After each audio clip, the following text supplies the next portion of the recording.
It's great to have you back with us for our night show. Today we have got a wicked show on for you. We have got MP Clive Lewis.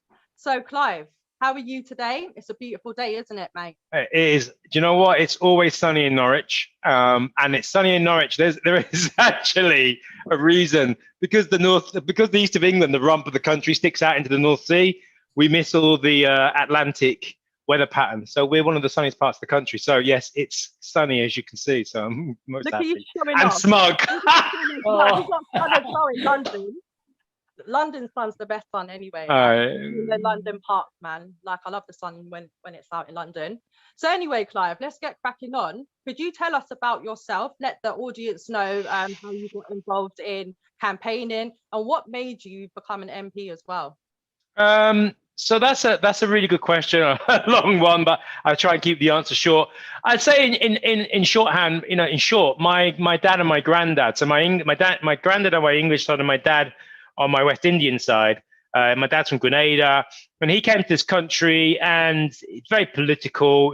Some of his friends died in the Grenadian Revolution. They were shot by the Americans in the coup, and he's a socialist. Worked in a factory, became a trade union rep, worked his way up into the trade union as a full-time official. My granddad, fought in the army in the Second World War in the Paras. I think he was became a communist in the army or just shortly after. He was an engineer, and the two of them would watch politics together. Sometimes my dad would always be talking about the miners' strike, and I was bathed in that. I'd sit on their laps and listen to Brian Walden, which is before your time on Weekend World. It's where I kind of began to see what was happening. I would listen to them, and that's where my interest was sparked. And I think, from there, getting involved in student union politics, I always had that lust for politics, and lust, is that the right word? But that passion for politics. Yeah, lust probably isn't the right word. Don't know where that came from. It was a Freudian slip. But I lust for life, but I don't know, lust for politics. But yeah. So yeah, my headphones are telling me that I'm about to run out of power. So what I might do is just switch, if that's okay, as we talk. Onto so yeah, that's pretty much how I came into politics. Okay, and I've been doing some digging on you, and I found out that some of your interests are on progressive alliance and constitutional and electoral reform. So would you like to go into a bit about that and let us know what you've been doing and what you've been up to? So yeah, you're probably aware that 200 CLPs have put forward put forward policy for conference, saying that they endorse and they want the party to adopt a policy of supporting proportional representation. I didn't come into politics to mess around with voting systems, but we have one of the most unfair voting systems in the Western world. I mean, if you look at what it takes to elect a Labour MP, around about 50,000 votes, it takes 300,000 votes to elect on average every Liberal Democrat MP, 800,000 for one Green Party MP, and just 38,000 votes to elect one Conservative MP. And that's why they can win a general election with an 80-seat majority with less than the popular vote, less than 50%. So, that's why in 2017, despite the fact Jeremy Corbyn won the popular vote, we still had less seats to the Tories. This is messed up. It has to change. I didn't come into politics to change that. I came into politics to change all the other things. But for me, PR is the key to unlocking a whole broader range of votes. It starts with having a more representative voting system, which means that we would, see an end of Tory majorities based on a minority of the popular vote, and people's vote would matter. So there would be no such thing as a safe seat anymore. I mean, that's not good for me. I'm not doing this for me. It means my seat, if we have PR, is more up for grabs. Well, good, because that's good for democracy. There shouldn't be a job for life. If you're not doing your job, it should be easy for voters to say, you know what, I want this representation. I want these people to vote for me. And I think where we are in politics, the era when two political parties dominated, when one political party had millions of people who only voted for it, that's fragmented now. Our economy has fragmented. And that means in so many ways, the Labour Party needs to reconnect with all those different groups, those different progressive movements. I think this will help that happen. I think it will cause a political realignment. I think that will be a good thing for politics. And I think ultimately we are in a crisis of democracy, and we need to start working out how we are going to encourage people to think how to value their democracy and to make it work properly. It isn't working at the moment. You know, rational democracies don't vote for climate and ecological crisis. They don't vote for 30% of the people on the streets of London to be black. They don't vote for homelessness. They don't vote for poverty and child poverty. They don't vote for mass inequality. They don't vote for kind of neo-colonialism, by and large. So there is a disconnect between what our democracy should be doing and what it actually does. Now, there's a bigger situation there in terms of neoliberalism and neo-colonialism, all those elements. But the starting point is having a voting system that is fair and representative. And it means that you don't have this 1 million or so people in our electorate, in swing seats at any one election, who get to disproportionately dominate the discourse. That needs to end, and all votes need to matter. And I think if we can unlock that, it's not a panacea, it's not a silver bullet, but I think it opens up potential and opportunity. And you can now see that people are beginning to understand. We can talk about the NHS, we can talk about UBI, Universal Basic Income, we can talk about 4-day week, till we're blue in the face, unless we can have power and kick the Tories out. Now, to do that, to get over the line, the Tories aren't going to adopt PR. They like the system they've got. It's unfair. It works for them. So how are we going to do it with Scotland over here with the SNP, Wales fragmented, Labour likely at this May's elections to potentially lose overall control of the administration there. England, we've got the north, kind of where this hunger for people to have power close to home is spreading now. How do we as a party begin to adapt to that? The only way we're getting over the line, I think, in the future is if we work with others in an electoral alliance to be able to get over the line, give Labour as the largest party a confidence and supply agreement, 2 years, get through, vote through our budget and get through the legislation through deliberative democracy on what the future of our voting system and our constitution should be, whether there's a United Kingdom or not, or whether it's a confederation or whatever that looks like. That's what we should do, call a general election, and then see how we can form a new government. Because I think, barring that, we're looking at, Tory domination, if not for the next 5 to 10 years. If Scotland does break away, we're in a world of pain here in the UK, in England, if that happens. No, you're spot on there, Clive. And thank you for explaining, the Progressive Alliance and the electoral reform. So one of my favorite topics that I like discussing is the Green New Deal. And I've heard that you're working heavily on this. And, what are you looking to hope from a Labour government in terms of the Labour Green New Deal as well? Well, I hope there's no backtracking from the 2019 manifesto, which in many ways was a high watermark of kind of potential green policy or green policies and potential green legislation, environmental legislation in this country. Unfortunately, that manifesto can't be enacted. We all know why. We lost that general election, but it set a benchmark. And I think, one of the things that I did whilst I was working and as a sustainability minister in John's department in the Shadow Treasury team was I put down not an early day motion. I put down a private members bill with Caroline Lucas, co-sponsored it on the Green New Deal to set a gold standard. And also, I'm not going to say I foresaw any defeat in 2019. I didn't even know there'd be a general election in 2019. But I felt that there needed to be something put down that was the gold standard, or a gold standard, constantly updated. Every time there's a new sitting of Parliament, myself and Caroline, we take soundings from different groups, trade unions, environmental groups, school activists, and we try to update the legislation. And this really is it's a kind of blueprint for what we should do if there was ever a government in place that really took the climate crisis seriously.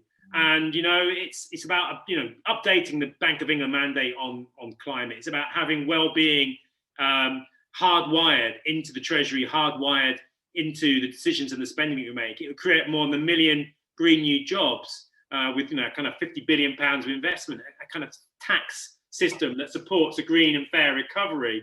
It's a really comprehensive package. So I want to see nothing less from the next Labour government. But where I am at the moment with where it's one of Keir's 10 pledges. I think we're slipping. I think it doesn't feel to me to be as at front and center, especially off the back of the pandemic, of what we're talking about. You know, I kind of feel under Corbyn, it was far more integrated and at the heart of our economic offer. Doesn't quite feel like that at the moment. I listened to Ed's, and I'll give you an example. I haven't said this yet publicly, so you can have the exclusive of the show. But I read Ed's speech on electric vehicles, and it felt like a missed opportunity. And I tell you why. One of the things that I think those of us in the climate movement understand about the scale of the challenge is, like the pandemic, either we're all saved or none of us are saved. And if we don't help the global south jump over the next phase of their industrialization and development, and they go through the same phases that we have, then we're all going to hell in a handcart in terms of the temperature and degrees of warming. So there is something in there about we're going to have to share the world's total resource pie far more fairly. And at the moment, most of the consumption, most of the carbon footprint, most of the resource depletion is being funneled by the West, even compared to China and Brazil and India at the moment.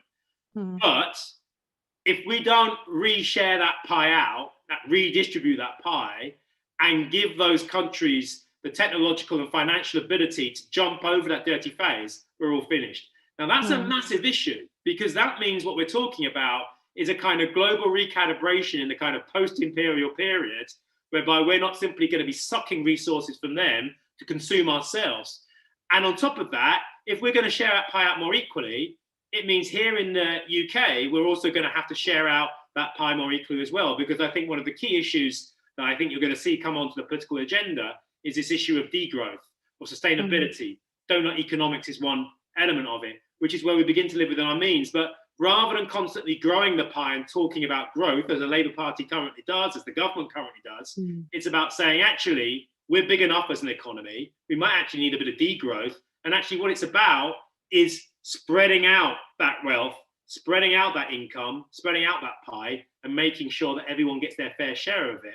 And that also has to happen internationally. Now, the issue with Ed Miliband's electric car policy is, there aren't enough rare resources on the planet to make 60 million electric cars at the moment with the technology that we have. So, and if you wanted to be able to do that just for this country, to replace every single petrol and diesel car, you turn Central Africa into an open mine.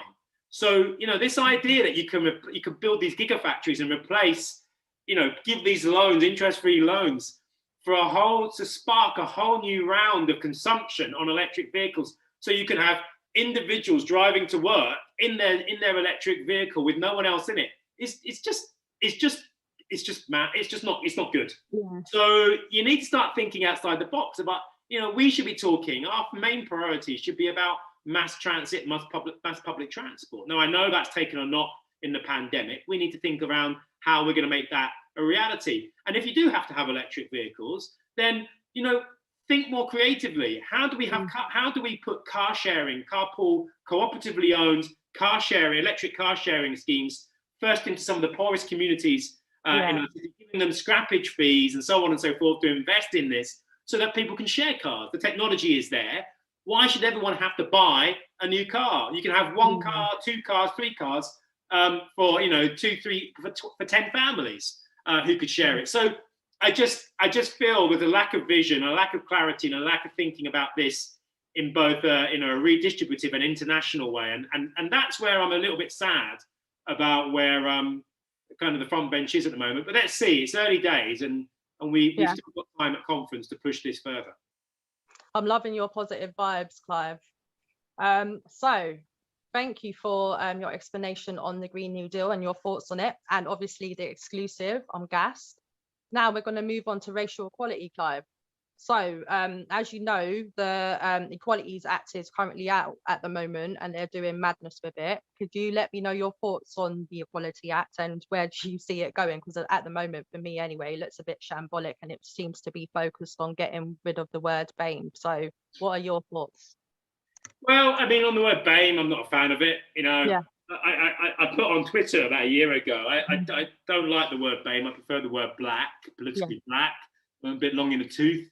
And there was a pile-on from a lot of black people who are saying that this is no. I think there's I think on that, just on that issue, I think there's an age issue as well there. I think a generational issue and how people define themselves. I think we need to find a new consensus. I know people like Marsha Dakova has done some good work on this and says that BAME is a term which basically is a kind of brushstroke.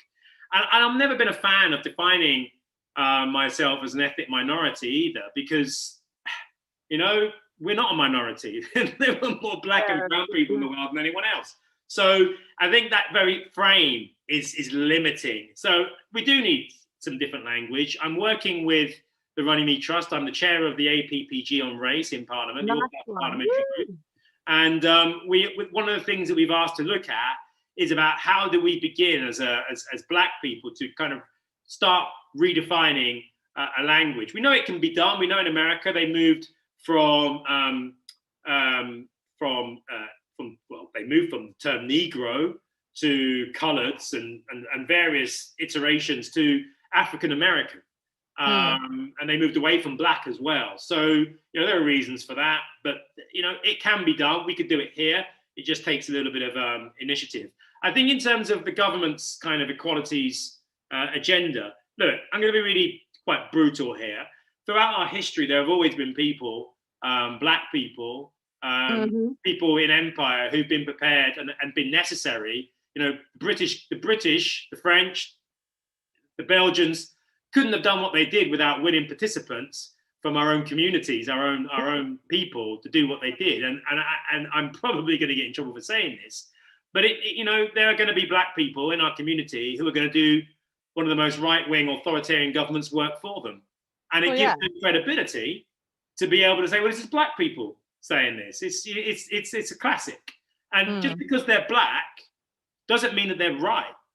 And, you know, it's quite clear that the vast majority of black people, when we listen to the government's agenda on equalities, you can see that this is part of a bigger issue, a bigger picture, to try to brush the issue of racism under the carpet and to say that actually, you know, under a Tory government, under this government, racism is a thing of the past. It's bordering on. It's extremely frustrating. I'm going to moderate my language. And I think I think that the government's approach to this is a way of basically being able to try to shut down the whole debate on what they consider a woke issue. They want people to believe that we live in a post-racist society and that if you are prepared to pull yourself up by your bootstraps, you can get on in this world. And look, we've got black people who have done that. The bottom line is there is an intersection on race between race and class. And most black people are working class. Most black people, disproportionate number of black people, are socially disadvantaged, socially and economically disadvantaged. Racism, structural racism is a reality. They can't pull themselves up by their bootstraps because they don't have any boots and they don't have any straps. So that's part of the problem and they don't want to recognize that. So I think for us as black people, we've got to see that there is an element of race, but there is also an element of class in this. And I think, you know, we have to understand, you know, there are black people. If you look at some of the research in America that's come out recently, you know, if you're black and you have a degree, you know, you are more likely to live longer and be more prosperous than now some whites in America without a degree. So there is clearly a dynamic here where you can begin to see the class alignments. Black people have a lot more in common with white working class people, given what this government are up to, given the repression, the inequality that's taking place. But even within those two groups in the working class, there will still be differences. It's about acknowledging them, but acknowledging also that we have so much more in common in terms of being able to sort ourselves out and get on the front foot and tackle this government on both racism and on class issues. And I think that's what we need to remember. Identity is important, but so is also understanding the intersection of class. You know, the two go hand in hand. You can't just go it's class, and you can't just say it's race. It's both. And you know, that's where I am. I'm not sure if I answered your question, but I'm not impressed with the equalities agenda so far of this government. Yeah, no, I love it. I love the answer. So thank you, Clive. I'm very happy. So next thing that we are going to discuss is BAME Labour. What are your thoughts on BAME Labour? Let's discuss. I know that there's now talk. I'm going into a talk with Mish Rahman to talk about the future of BAME at some point. There is obviously some stuff going on inside the PLP about, BAME self-organisation, for want of a better word. There is no agreement amongst MPs. There is a split. There are those who don't want a formal black structure and are resisting it. And there are those of us that do. And I think in terms of BAME wider afield, I think what Black Lives Matter has done and what the issue of anti-Semitism in the party has done, it has shown that there is an argument that there are hierarchies of racism in our party, which is wrong and needs to be shut down quickly and challenged, and that needs to come from the leadership. They've said it out loud, with the Council Ford report. Yeah. I'm not feeling it, okay? And a number of other things that have happened. So then we need to see action. And I think what the anti-Semitism argument has shown, the report that came back, actually is a template for how the party should approach race generally. Structural racism is a factor of our party. It's no point us saying we're a proud party of anti-racism. It's just gas and air. Yes, that might be our intention, but we are a party of a kind of neo-colonial, post-empire country. Structural racism is embedded in this society. The Labour Party is a construct of this society. Therefore, structural racism will exist inside the Labour Party. It's not rocket science. It doesn't mean that every single Labour member is individually a racist. It's just acknowledging that structural racism is a factor of that. Therefore, I think the report into anti-Semitism has given us a template for how we can approach all racism, including anti-black racism, which I think is a problem inside the party and something that the leadership have talked about. They've talked about various bits of training and so on. But this kind of resonates in different ways. It means, what's our approach to immigration? What's our approach to foreign affairs? What's our approach to military intervention? These are all things which are clouded and have decisions which are made based on, in many ways, racially charged issues with racially kind of aggravated histories, which need to be taken into account. So, if you're truly a party of anti-racism and you want to tackle structural racism, and that's gonna permeate throughout your policy platform, including foreign affairs. And so if you're acknowledging that, I'm seeing a little bit of a disconnect between that and what I'm perceiving to be the strategy on the foundation seats in the North, and this perception that somehow, we have to keep our head down when it comes to issues of anti-racism or anything which challenges the status quo. So, I think in terms of organisation of black people in the party, let's get back to that quickly. I think it's woeful.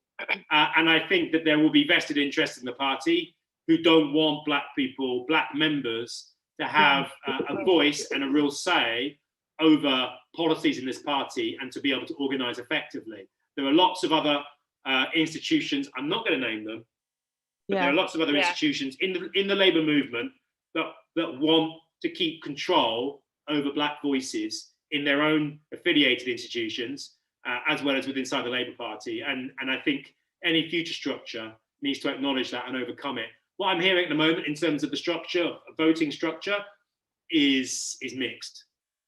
Yeah, I'm not convinced voting structure, to be honest. I think it's a bit of a joke, but here we are.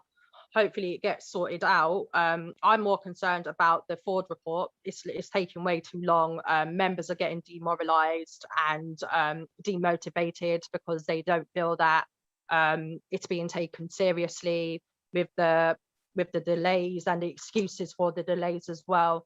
So I just wanted to get your thoughts on the letter that you did with the other 8 MPs and how did that go about? Remind me, there's a lot of letters going around. So it's like a letter fest. That's what we can do in lockdown, sending letters sometimes. So you did a letter to the party about what was it now? About the Ford inquiry being delayed, and you marshalling. Right. Yeah. I mean, I told Keir I thought he had a blind spot on anti-black racism. I think Dawn said something similar. And I didn't mean that as an insult. I just said, I said, look, I'll be realistic. I know it will go down badly with some people. I'll say it, I speak my mind. There were, I think, listening to kind of Jewish comrades on the left who were supportive of Jeremy throughout much of his tenure, if not all of it, in private would say, anti-Semitism isn't just about hatred of Jews. There are lots of subtleties and variations to it. And I think sometimes Jeremy might have a blind spot for some of those. It's not just about, it's so, yeah. And just as Jeremy can have a blind spot for some of those things, it could be sometimes generational, and how the subtleties, we sometimes call things microaggressions or so on and so forth. I think it's highly likely and highly possible that some of the people in our shadow cabinet have a blind spot for anti-Black racism. That can be overcome through education, but the first thing you have to do is you have to acknowledge it. Exactly. There's no point saying, I know Doreen Lawrence, or I know this person here, and it's like, it's no. You've got to be able to acknowledge that anti-Black racism permeates in many ways. I'm on a learning curve still. Black Lives Matter and George Floyd's death taught me things about anti-Black racism that I didn't know, and I'm a Black man, in my early 40s, late 30s. I'm sorry, I'm being. No, it's all right. I've been around. I've been around race all my life. So it's a learning curve, and it's constantly changing and evolving because the world is. And one of the things you learn about racists and racist structures is that they constantly adapt and change. So just when you think you go, we've worked out what you're doing, now we're going to introduce this policy or do this to stop you from doing it, they kind of go, and twist, and then it'll come up in a new form. And it takes you a while to catch up and go, now you're doing that. So racism constantly adapts and changes, and sometimes you can get left behind. And I think that's a real factor. So that's one of the things that we raised. We've got another meeting coming up this week, I think, with Black MPs to kind of see what's happening. There are some proposals on the table about, I won't go into them because I'm not sure whether they're public yet, but there are some proposals on the table. We're getting an update on that. So Black MPs, some of the Black MPs are on this. We are pushing it. We are chasing it. Kate Osamor, Dawn Butler, and others, are pushing, chasing this, and that's right that we do that. Nice one, Clive. Thank you for that. So, Clive, let's get to the fun bit, man. What campaigns have you got going on, and what are you going to be doing? What are you going to be supporting? I've also had some requests. Would you support a Black homelessness campaign, and would you support would you support fighting for an anti-racist Labour Party? So I mean, without doubt, those are things that I would support. I think it's really, and who wouldn't? That's the thing. I mean, okay, I don't answer that question, but of course I would. But I think it's really important. The things that I've tried to look at the strategic issues that are facing our movement and us as progressives.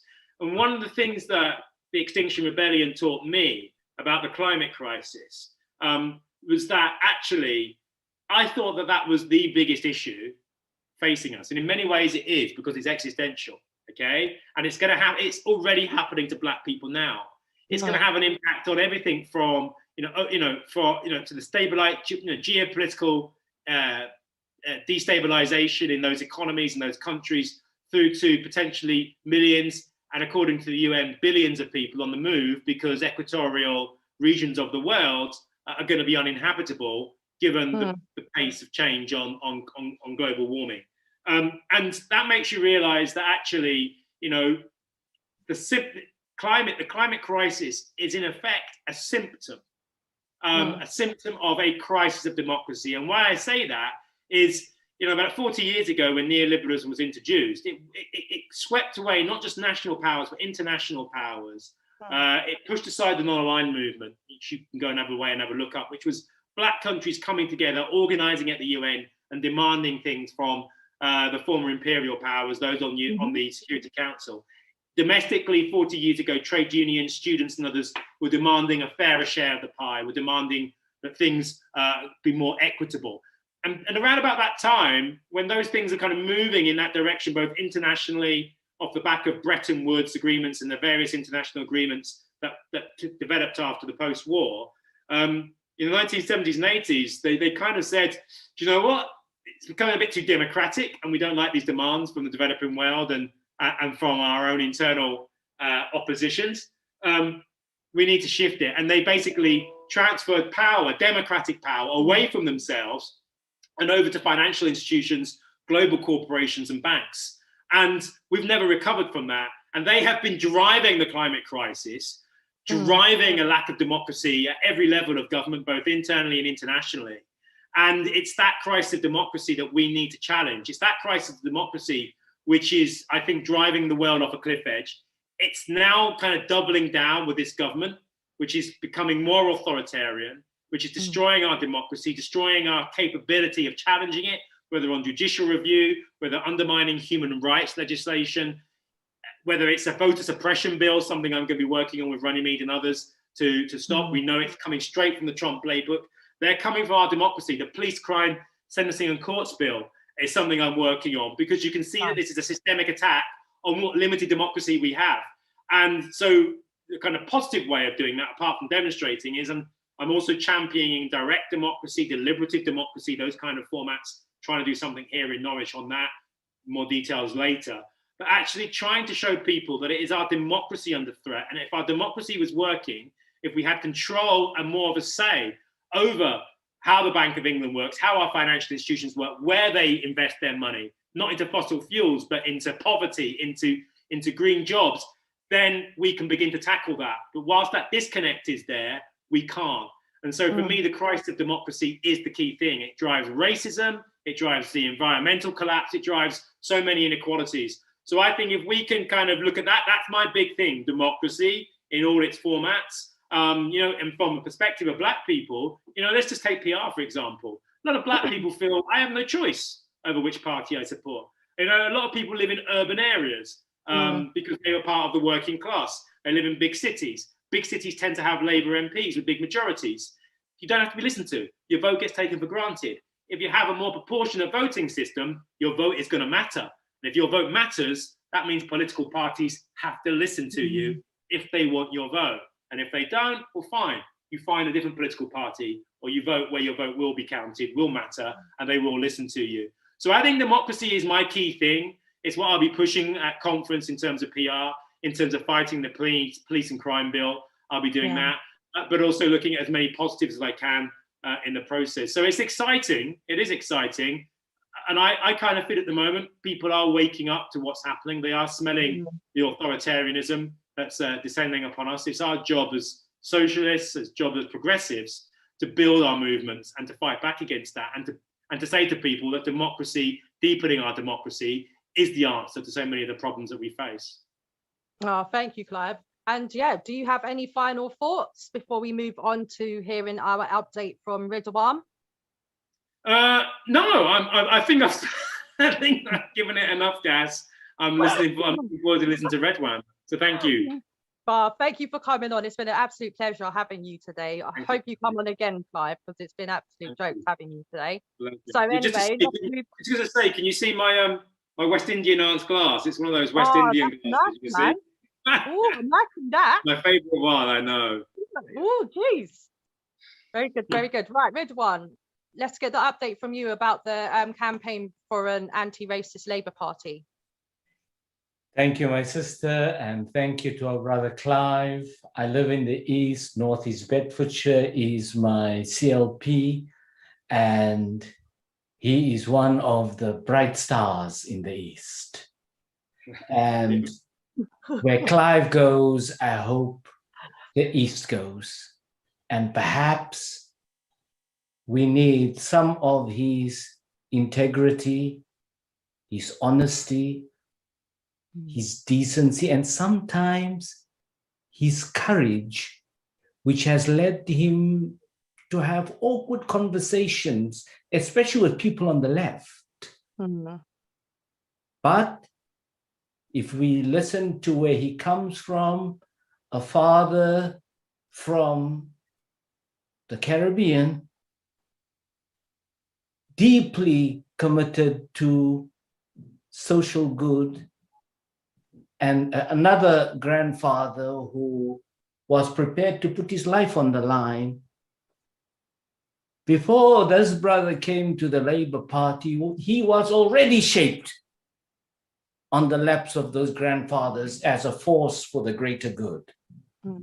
And that is what he brings to the Labour Party, a bit of pixie dust. Oh, yes. We say a prayer for those people who shaped this brother. Let me give us an update on where we are. We are having a very good week because we are Black people proudly telling our stories, not victims of oppression, but agents for our own destiny. It is difficult, but we are organizing and we are loving it. We have a few concerns.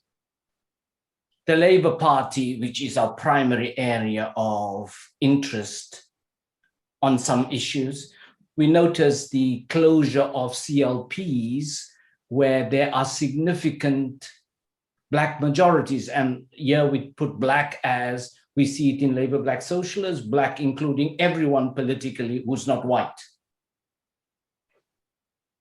And we find that odd, that the Labour Party seems so ready to close down CLPs where there are so many Black people in those constituencies. And some of these constituencies are in suspension for years. Yet there are councillors elected for those constituencies.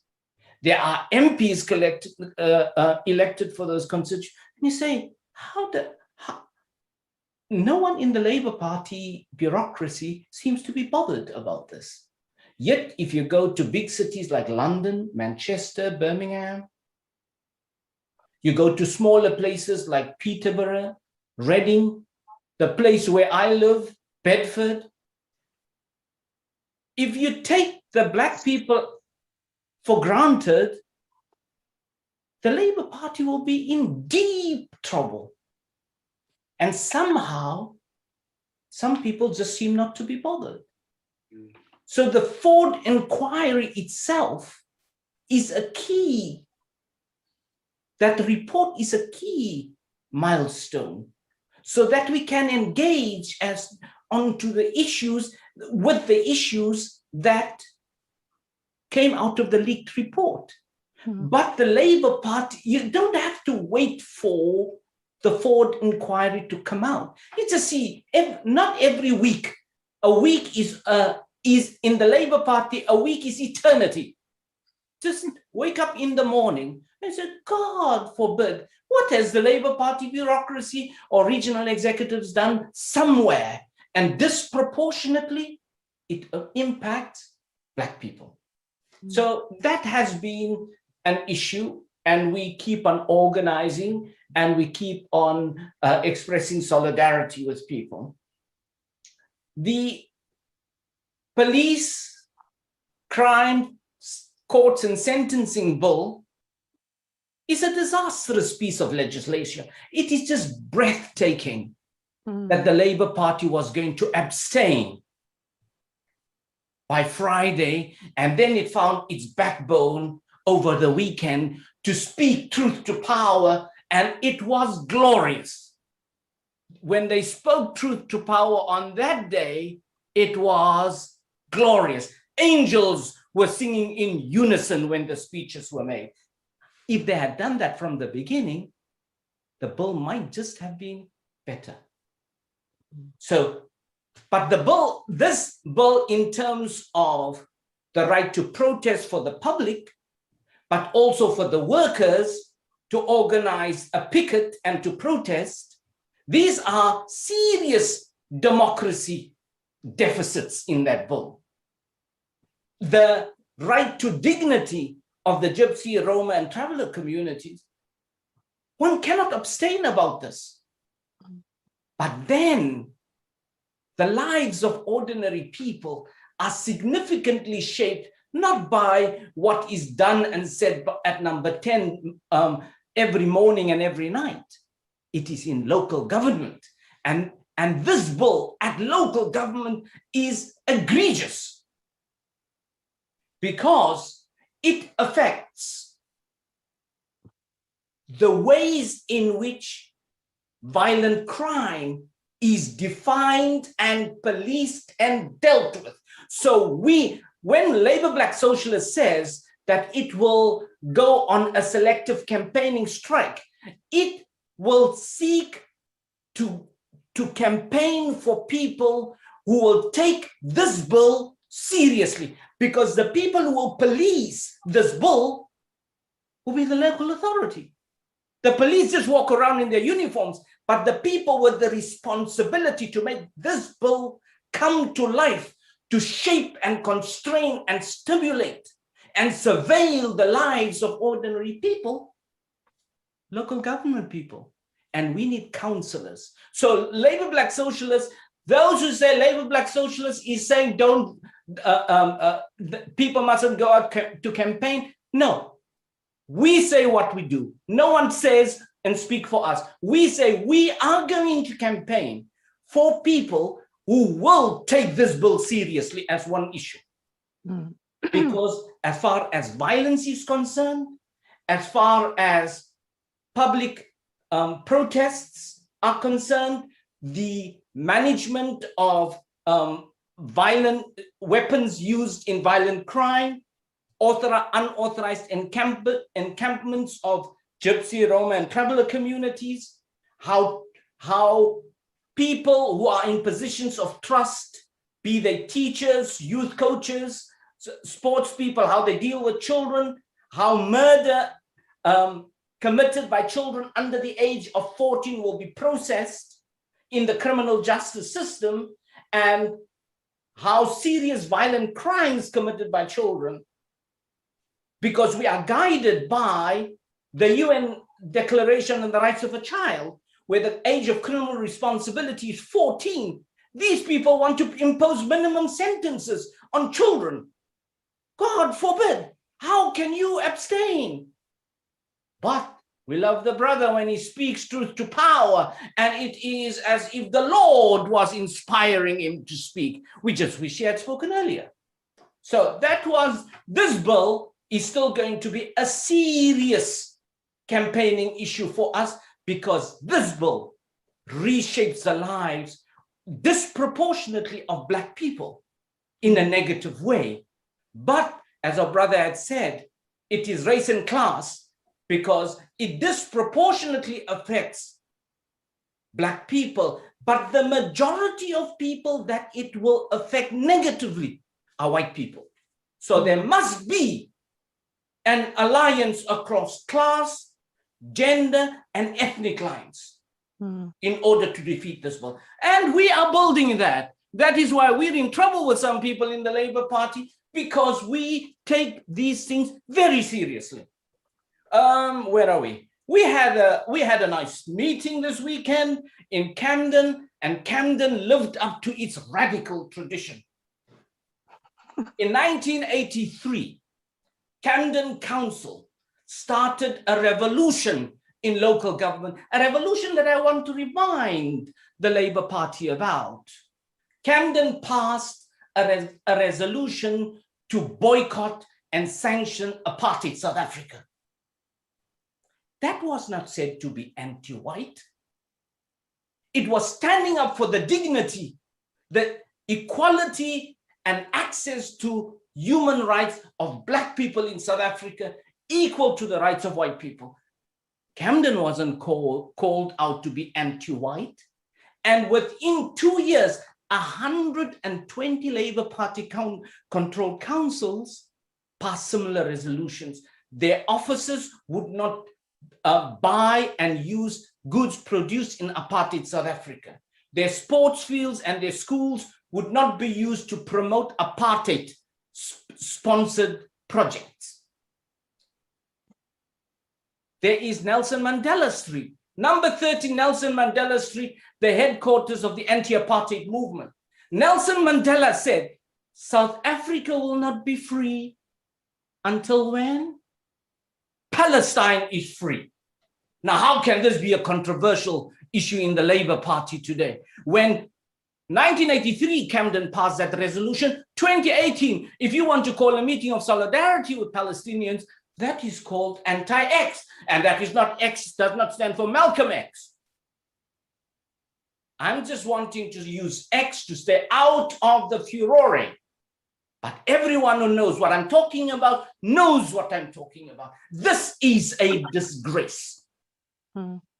I am a free black man from South Africa, and I owe my freedom to white people and black people in the UK who stood up with no gain to be made for them. They said, I, whom they didn't know, had the equal right to human dignity.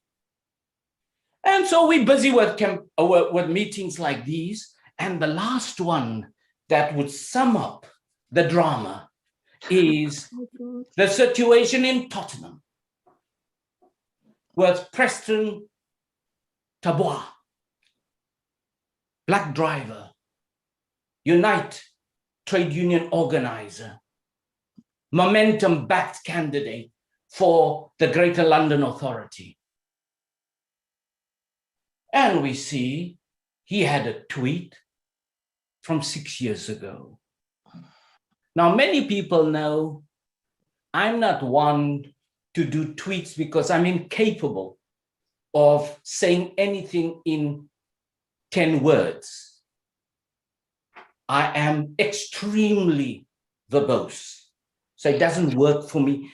So I would probably be in trouble on Twitter all the time because I cannot say what I want to say in a few words. But this brother had a tweet 6 years ago. And through various processes he went until an NEC panel decided to disqualify him from standing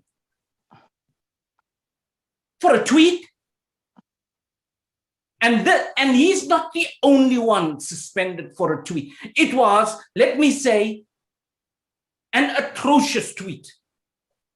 The brother himself ended up being ashamed of it, as he should be. But we joined political parties and trade unions to learn and to teach. Yeah. We come from blind spots outside in the community because we come from this country with a colonial background, an imperial background. And we go into schools, universities, trade unions, political parties to reshape how we see ourselves and how we see the world and others. But the Labour Party seems to be very punitive in the ways that it deals with these things, and that is odd. But it is not only punitive, it is only punitive in some instances. I take the head of that NEC panel who called another NEC member in sexist language a silly cow. Now that is one of the oldest sexist, anti-feminist tropes that one could use. She should have known better. Was she expelled? She just apologized quite correctly, as she should have, and she did, and we moved on. And the question we asked, why not with this brother, Preston? We know the human rights lawyer who said that Black Lives Matter is a movement, not a movement. He landed it, and they just sent him off to a bit of rewiring. And fine, because we can misspeak. We have a senior Labour Party member who admitted being complicit with some issues in apartheid South Africa. For 20 years, I know that case personally. The investigation has been done and it is rock solid. This brother is suspended for a tweet. That person, a senior council member at the time, before becoming an MP, was complicit with a crime against humanity for more than 20 years. That person remains in office. And we say, and a robbery? What happened here? So we are saying, how is it that when it comes to Black people, the Labour Party seems to have great difficulty in being morally and politically consistent? The only thing is we want the Labour Party to work Labour Black socialists out of existence. We want the Labour Party to put Labour Black socialists out of business. How? Just being politically consistent. Oh shit, man. Oh God. They shut us down by acting with integrity. That when you see a Black person and a white person, treat them equally. When you see a Jewish person and a Muslim person, treat them equally. When you see someone from the Gypsy and Roma community, do not tolerate prejudice from councillors or MPs. And when you find people who are prejudiced against gay and trans people, we're not asking more than what is on the tin.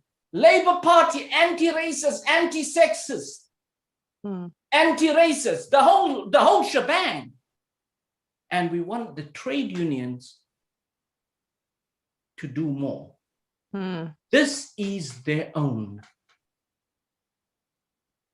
You do not throw someone out of the trade union when the person misspeaks or mistweets. You cannot tolerate that from the Labour Party when you're an affiliated party. Something is wrong here. So, sister, we are having fun. We are having a great time. We are working with people on the ground who are dealing with these things, making slow progress every day, taking big hits every day, more defeats than successes. But that is what life is about. And when we look at our brother Clive there, then we say, nah, the future looks bright. Thank you, my brother. It was good to listen to you. That was absolutely brilliant. Thanks a lot. What supplements are you on? Because send me the list. Send me. Don't tweet it. Just right. Well, thank you for the update, Ridwan. I just lost my train of thought there. We will see you all next week for our 10th show. I can't believe it's going to be our 10th show next week. Exciting times. I won't tell you who will be on. It's an absolute surprise. But thank you, everybody, for joining us, and we will see you again next week.